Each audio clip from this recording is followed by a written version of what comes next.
હવે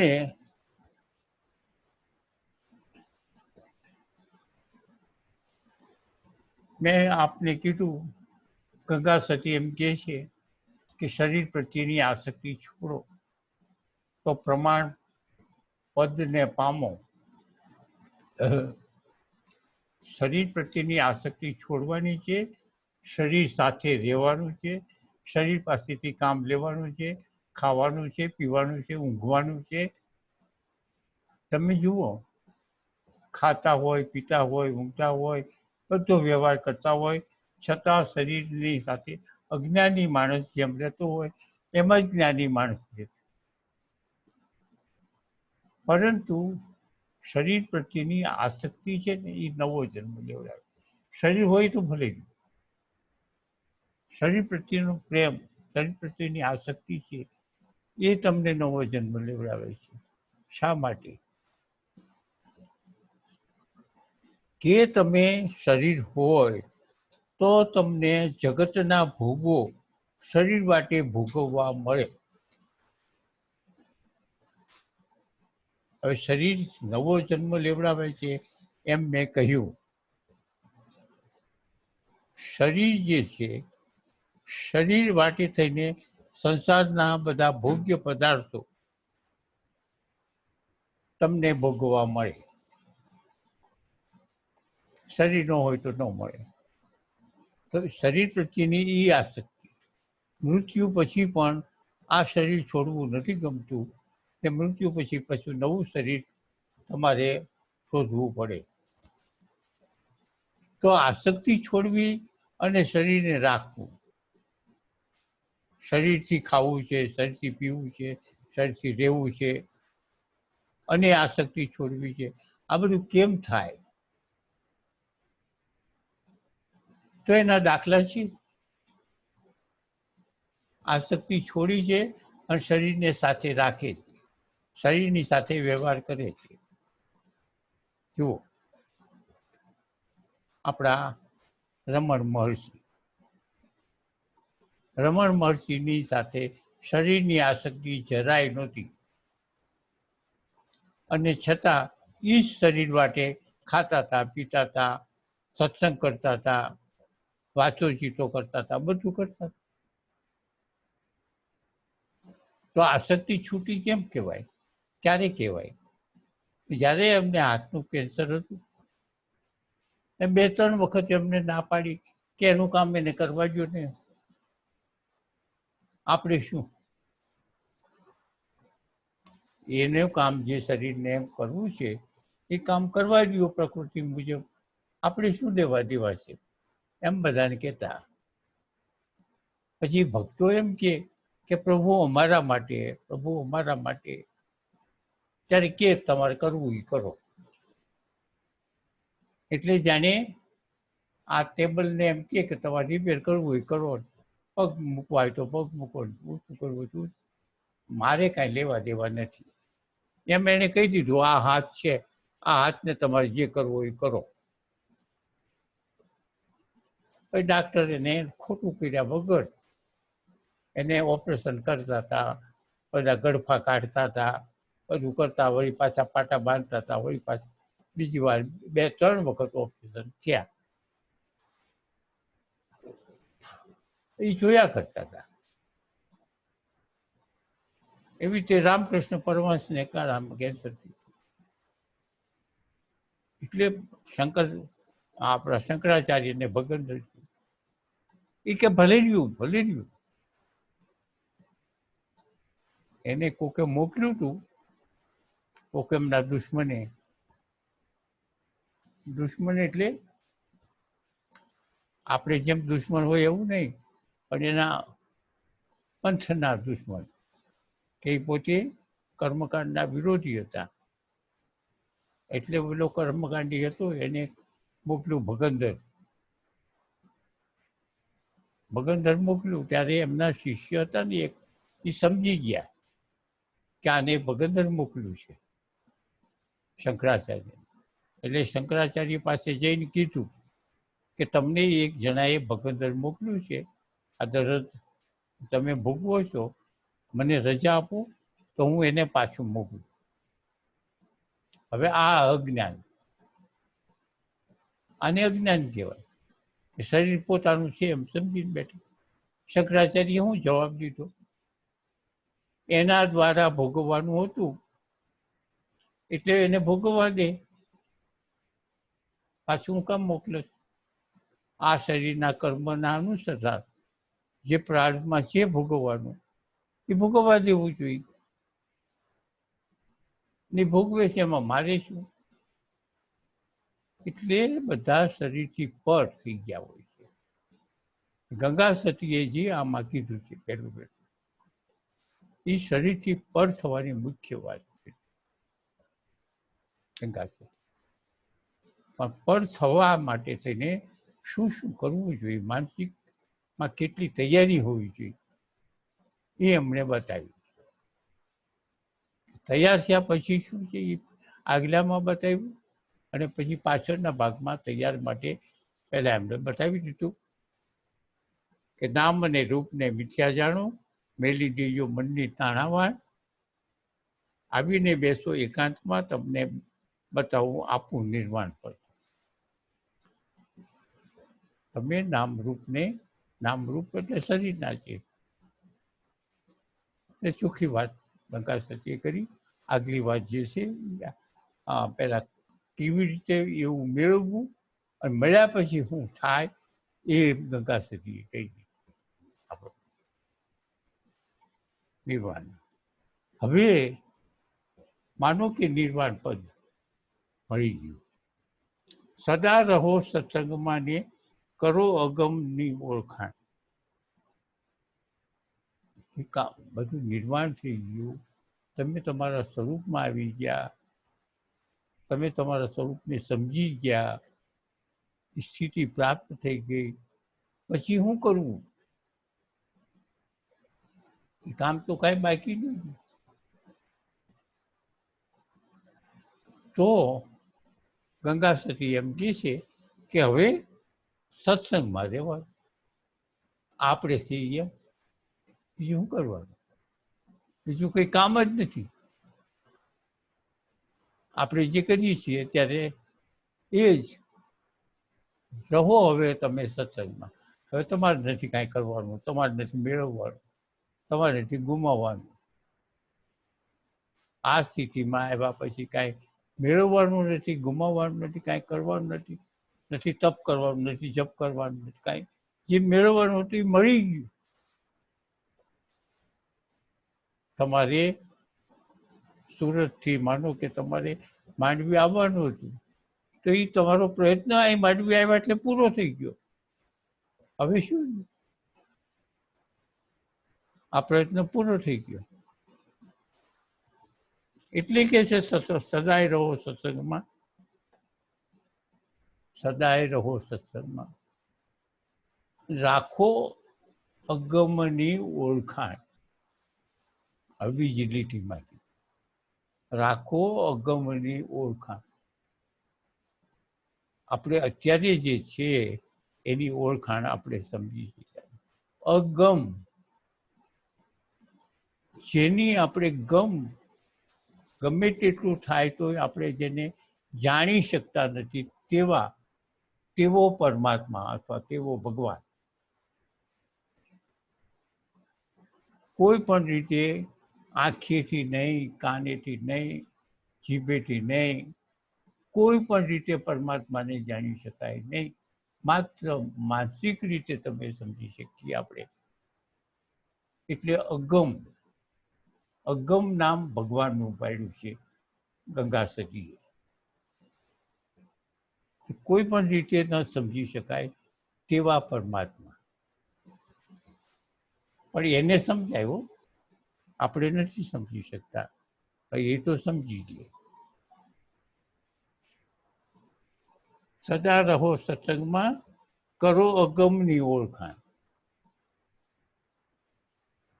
હવે બીજું કાંઈ કરવાનું નથી. સત્સંગમાં રહો. અગમ એટલે પરમાત્માની ઓળખાણ કે તમે પામ્યા છો, એમાં તમે સમજી લો. નુરત સુરત નિજ ગામ, નિજ નામ પકડીને નૂર સુરત એટલે કોઈ પણ નામ, હનુમાનનું કે શિવજીનું કે ગણપતિનું, અને ઠીક લાગે ઈ.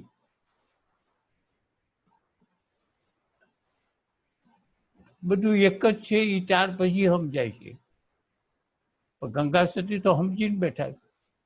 એટલે એને કીધું નૂર સુરત, કોઈ પણ નામ નૂર સુરત એટલે તને ફાવે.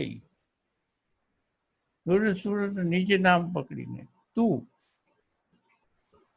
તું નીરજ સુરતનું કોઈ પણ નામ પકડી અને સાધના નામ પકડી અને જેથી થાય હરિની જાણ, તેથી થાય હરિની જાણ. જ્યાં સુધી સાધના નહીં થાય, ત્યાં સુધી નામ રટણ નહીં થાય, ત્યાં સુધી હરિની જાણ હજારો કિલોમીટર દૂર છે. માનસિક રીતે બોધ સમજી અને તમે સમજી શકશો બધું, પણ જ્યાં સુધી જીવનમાં નહીં ઉતર્યું હોય ત્યાં સુધી આ બધું અધૂરું છે. એટલે ગંગા સતીએ છેલ્લે તો એ કહી દીધું, નીરજ સુરત નિજ નામ પકડીને જેથી થાય હરિની જાણ. કાંઈક તો કરવું જ પડશે. હરિની જાણ કરવા માટે, હરિની જાણ કરવા માટે કાંઈક તો કરવું. મેલ ટળે ને વાસના ગળે. મહાદેવ વાહ! ક્યારે મેલ ટળે અને વાસના ગળે એ તો વાત ઠીક છે, પણ શું કરવાથી મેલ ટળે ને વાસના ગળે એમ ગંગા સતી કહે છે. શું કરવાથી? કે ઉરત સુરતના કોઈ પણ નામ રટવાથી હરિની જાણ થાય તો મેલ ટળે અને વાસના ગળે. હવે મેલ કયો મેલ?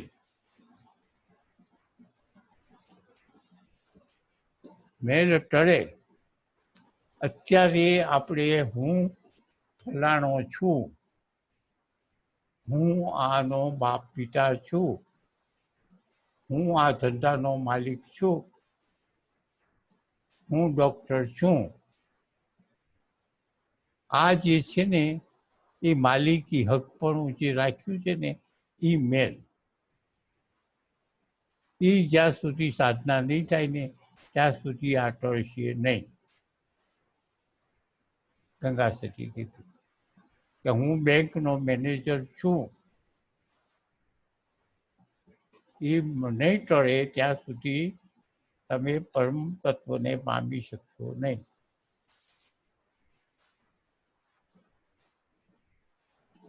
તમે છો પણ એ સંસારમાં છો, અસત્ય છે, સત્ય નથી.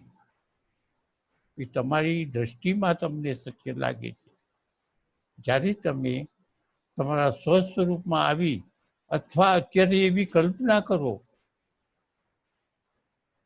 કે વિચાર વગરના થઈ જાઓ અને બ્રહ્મ સ્વરૂપે થઈ જાઓ, એવો એક વિચાર લાવો અને પછી જુઓ કે મારું હું ક્યાં છું.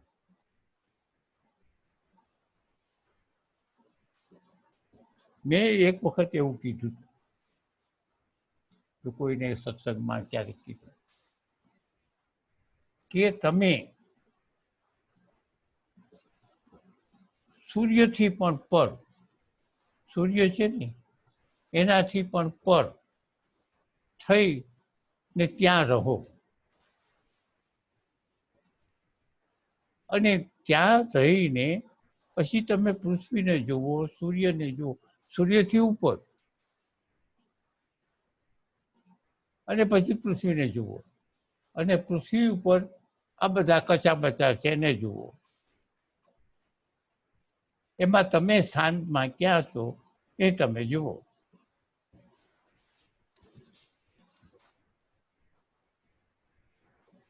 તમે ક્યાં છો, તમારું સ્થાન ક્યાં છે જુઓ. તો ખરેખર છે ને જીવન મુક્ત છે ને ઈ ન્યા છે.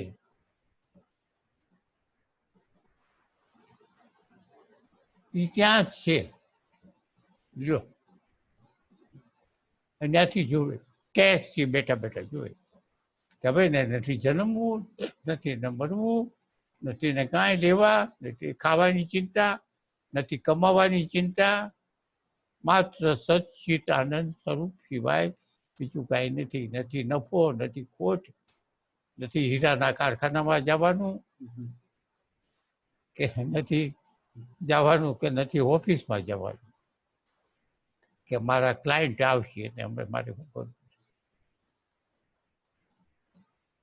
સૂર્યથી પર તમે હજારો કિલોમીટર વ્યા જાઓ, પછી તમે તમારું સ્થાનને ગોતો ક્યાં છો.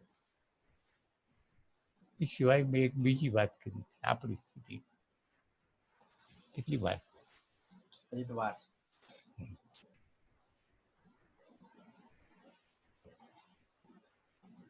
ગાય કે ભેંસ છે ને, એક પોદળો કરે, પોદળો.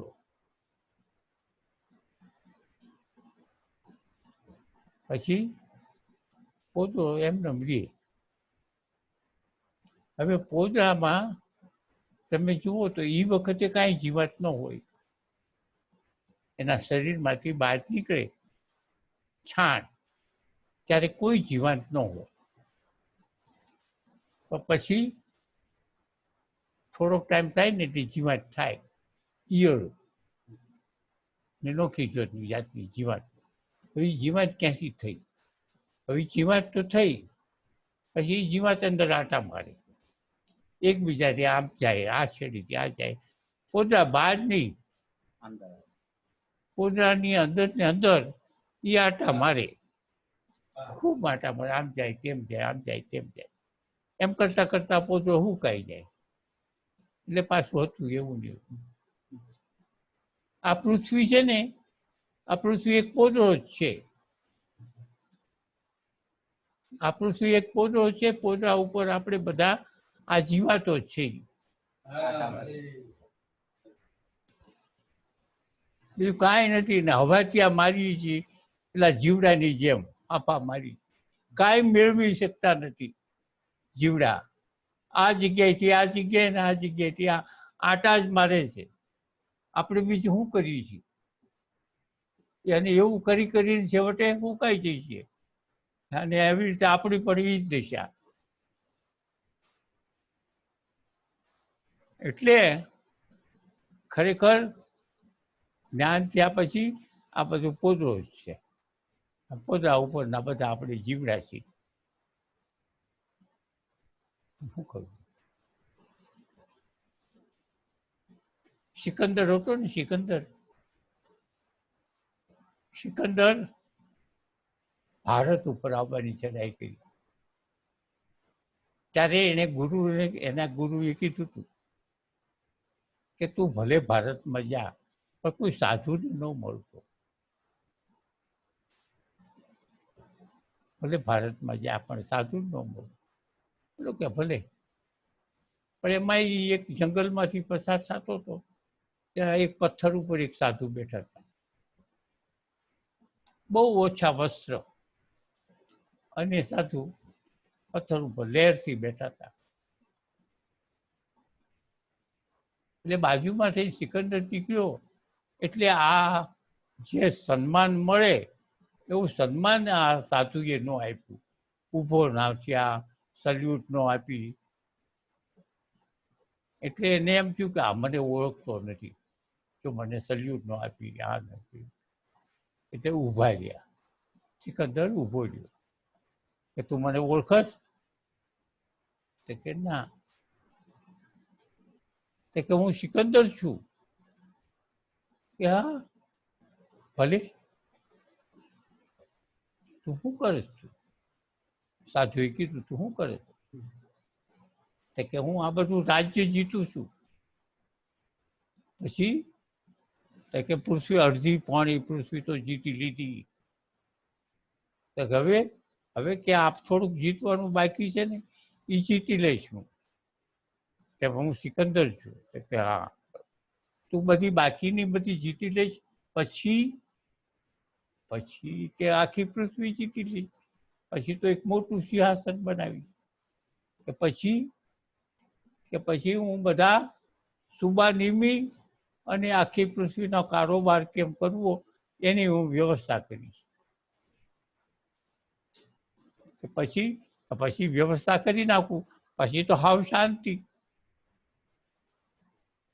પછી તો બધો વહીવટ કરે મારા સુબાઓ.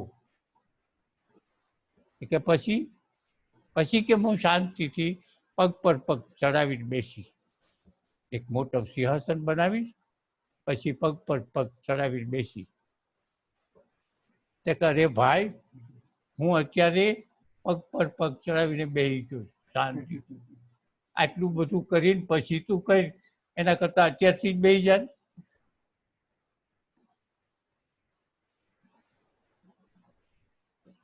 આટલી બધી પૃથ્વી જીતી અને પછી તું પગ પર ચડાવીને બે, એટલી બધી આ શું કામ કરસ? તારે શું જરૂર છે? અત્યારથી જ પગ પર પગ ચડાવી મારી બાજુમાં બેસી જાય. સિકંદરથી પણ એ ઊંચો. એટલે ટૂંકમાં શું છે કે આપણે જીવનમાં કરીએ છીએ શું અને પામીએ છીએ શું, મેળવવું છે શું, અને છેવટે લઈ હું જાય. વાત કરી હતી અધૂરી રહી ગઈ હતી. એક માણવટી બહુ મોટો વેપારી, અને એને કીધું એના ગુરુએ કે હું આ તારીખે આવું છું. હવે એ તારીખે ઓચિંતાનું વાણ આવ્યું. એટલે વાણમાં તો કેટલી વસ્તુ આવવાની હોય, પાછી ભરવાની હોય, એટલે ઉતારવાની ને ચડાવવાની, અહીંથી વસ્તુઓ મોકલવાની હોય, એમાં વસ્તુના વિનિમય થતા હતા પેલા. એટલે એ વાણ આવ્યું એટલે જવું પડ્યું. ગયા એટલે ઘરે આવ્યા સ્વામીજી, એના ગુરુ. એટલે કે ક્યાંય ગયા શેઠ? તો કે એ તો વાણ આવ્યો છે ને એટલે જવા ગયા છે. તમારી ખબર હતી પણ આ તો છૂટકો નહોતો, કારણ કે વાણ આવ્યું. હવે એ વાણના અનુસંધાનમાં ગુરુએ કીધું, ચિઠ્ઠી લીખી કે તારી સાથે એક સોય પણ આવવાની નથી. શું છે કે વાણનો આવડો મોટો કારોબાર તું કરવા જાય, પણ એમાંથી તું લઈને હું જવાનું? તારી સાથે એક સોય પણ આવવાની નથી. આવ્યો, બધું ઠેકાણે પાડી અને શેઠ આવ્યા ઘીરે. શેઠાણીએ કીધું કે આ ચિઠ્ઠી આપી ગયા છે ગુરુ. ગુરુએ ખાલી એટલું લખેલું, તારી સાથે એક સોય પણ આવવાની. ઓહો, હું આટલી બધી માથાકૂટ કરું, આખી જિંદગી આવા વાણ કેટલાય આવ્યા, કેટલાય કાઢ્યા, મેળવ્યું શું? છોડી દીધો સંસાર, છોડી દીધો. એટલે ખરેખર આપણે જે છીએ, અને અમુક બાબતો છે, એવી પરિસ્થિતિ છે કે અમુક કર્યા વગર છૂટકો નથી. કારણ કે આપણે જ્ઞાન છે, આપણને ખબર છે, પણ છતાં પરિસ્થિતિ એવી હોય કે આપણે છોડી શકતા ન હોય. તો ગંગા સતીએ એનો ઉકેલ બતાવ્યો છે. એટલા માટે ગંગા સતીયામાં બતાવ્યો છે કે તમે સુરતા માર્યો, તમે તમારા કામ કરો. આમ તો કર્મયોગમાં બતાવ્યું છે ભગવાને, સાચું થઈ જવાનું નથી. કર્મયોગમાં ક્યાંય નથી કીધું. તમે જે સ્થિતિમાં રહ્યો છો એ સ્થિતિમાં તમારો કર્મયોગ ચાલુ રહે, અને ચિત્ત સુધી થાય ને બધું થાય. એવી રીતે ગંગા સતીએ પણ એમ જ કહે છે. ગંગા સતીએ કર્મયોગ નથી સમજાવ્યો, ગંગા સતીએ સુરતાની વાત કરી છે કે તમે તમારો મંત્ર એક એવો રાખો કે જીભ અને હોઠ હલ્યા વગર તમે અંદર ચાલુ રે પછી સંદાસમાં બેઠા હો કે ગમે ત્યાં હો, પવિત્ર અપવિત્રની જગ્યાની કોઈ જરૂર નથી. આ ગંગા સતીએ પેલા બીજા ભજનમાં જ આપણને આપી દીધું છે. તો એ એટલે વાત આપણે શું છે કે ભાઈ અત્યારે એવી જગ્યાએ આપણે બેઠા છીએ કે આ ઝાડવું પકડાઈ ગયું છે તો છોડી શકાય એવી નથી અને પકડી રખાય એવી નથી.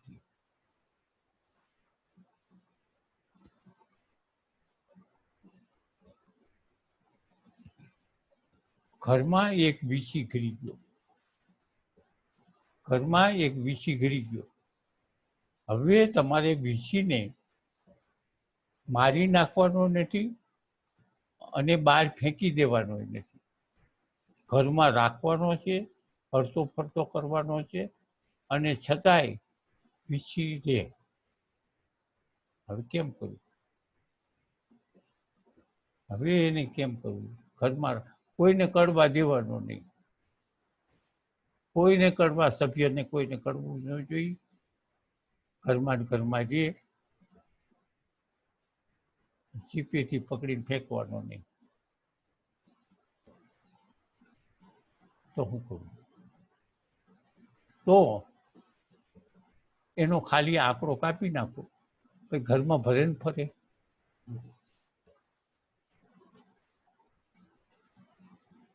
એનો ખાલી આંકડો કાપી નાખો તો વીછી આખા ઘરમાં ભલે ફરે અને છોકરા રમાડે. આંકડો કાપ્યો એટલે શું થયું કે તમામ વસ્તુઓ પરથી આસક્તિ છોડી દીધી અને ઘરમાં ભલે ફરે ભલે કરતા હોય. ખાલી પ્રભુ આસક્તિનો આંકડો કાપવાનો છે.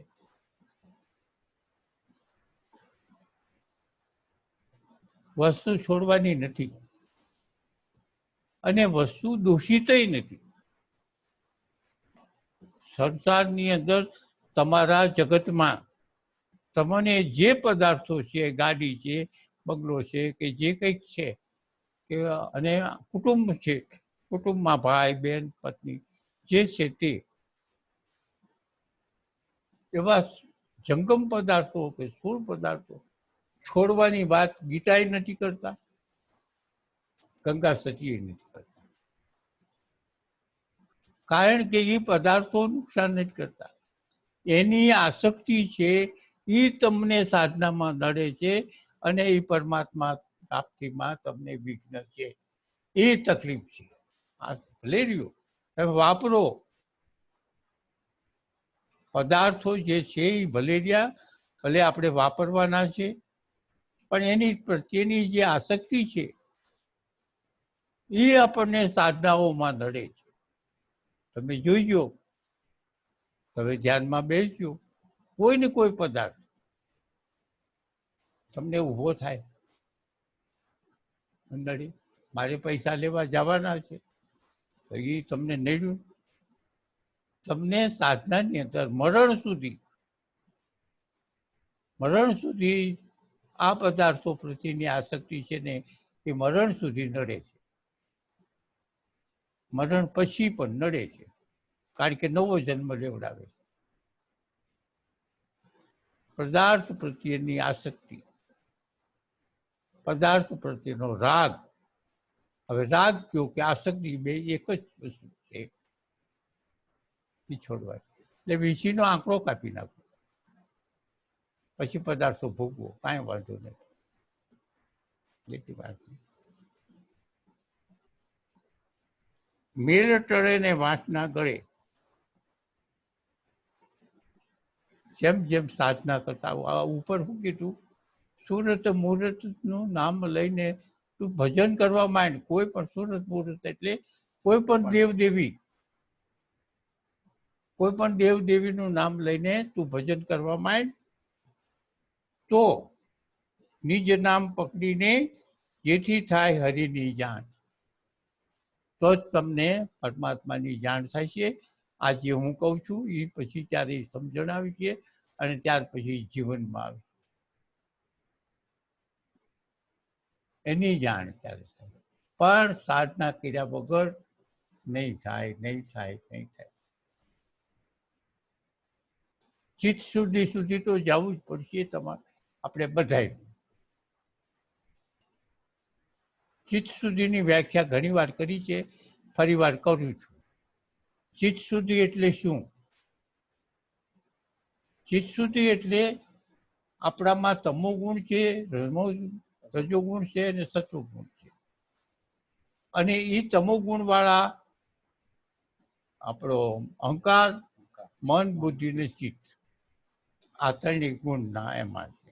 અને એને લઈને આપણને આપણું જીવન જે છે એના ઉપર ચાલે છે, એ ચલાવી રહ્યા છે. તમે કાંઈ નથી કરતા.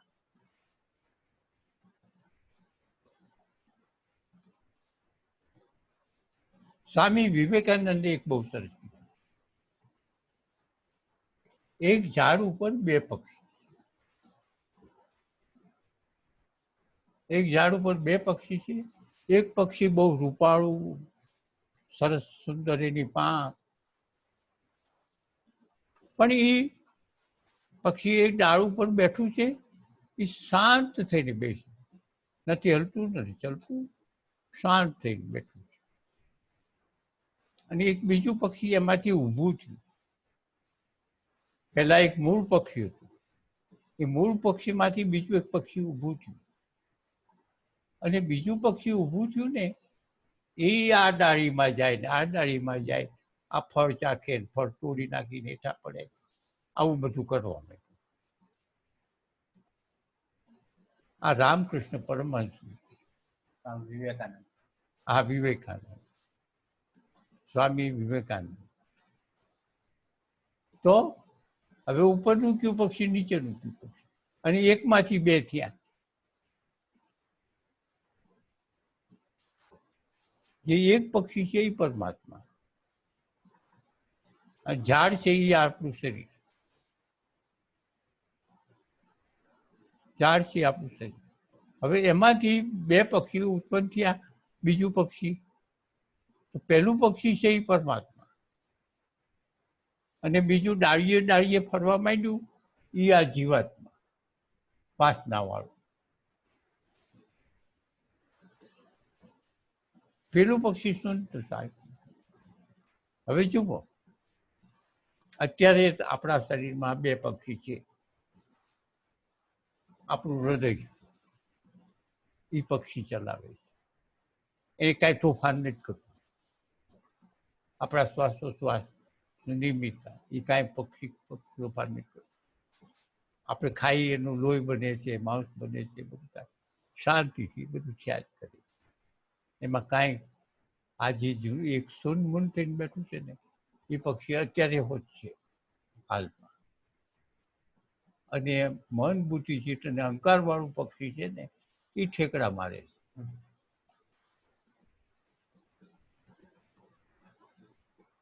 હવે ઓલા પક્ષીને મારી નાખો તો તમે કાંઈ વાંધો નથી.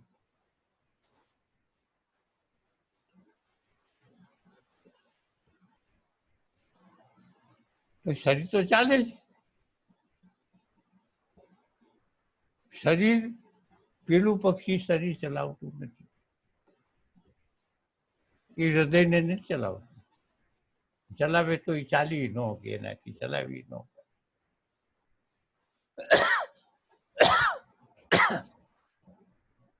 તમને કોઈ એમ કહે તમે એ પક્ષીને કામ સોંપો કે ભાઈ મારું હૃદય તું 5 મિનિટ ચલાય, આ ઉપરવાળા પક્ષીને કહો કે મારું હૃદય 5 મિનિટ ચલાય, ચલાવી શકશે? ફાંફા મારશે, 5 મિનિટ કેમ ચલાવવું? હજી તો બોલું પક્ષી ચલાવે છે. ત્યાં સુધી તમારું શરીરની આયુષ્ય ત્યાં સુધી ચલાવે, કાંઈ તોફાન નહીં, કાંઈ નહીં. પેલું પક્ષી છે એ તમારે આ જગ્યાએથી આ જગ્યાની, આ ડાળીમાંથી આ ડાળી. સ્વામી વિવેકાનંદે બહુ સરસ આ વાત કરી. આપણે પેલા પક્ષીને મહત્વ ન આપો. આપણે આપેલું જે અંદર છે, શીર છે, ગંભીર છે એ પક્ષીને મહત્વ આપો અને આ પક્ષીને ઠેકડા મારવા છે એને મારવા જોઈએ. કેટલી વાર? 1 મિનિટ. એક જ મિનિટ. હવે સેલિબ્રિટી છે ગંગા સતી એમાં બોલ્યા થાય મૂળ પ્રકૃતિનો નાશ. કેટલી સરસ વાત કરી ગંગા સતીએ, કેટલી સરસ વાત કરી. કારણ આ બધું જે છે પરિવર્તનશીલ છે, જે નાશ થઈ રહ્યું છે એ તમે સત્ય માનીને બેઠા છો એમ કે છે ગંગા સતી. જો ભજન કરશો ને તમે તમારા સાચા સ્વરૂપમાં આવશો તો આ પ્રકૃતિનો નાશ થઈ. જ્યાં સુધી પ્રકૃતિ છે અને પ્રકૃતિના રૂપો છે, હૃદય છે, ફેફસા છે, આ છે, તે છે, તમારા હાથ છે, પગ છે, તમારી પાસે જે જગત છે, તમારું વ્યક્તિગત જગત એ પણ પ્રકૃતિ છે અને એ જગતના પદાર્થો પ્રત્યે તમારી આસક્તિ છે.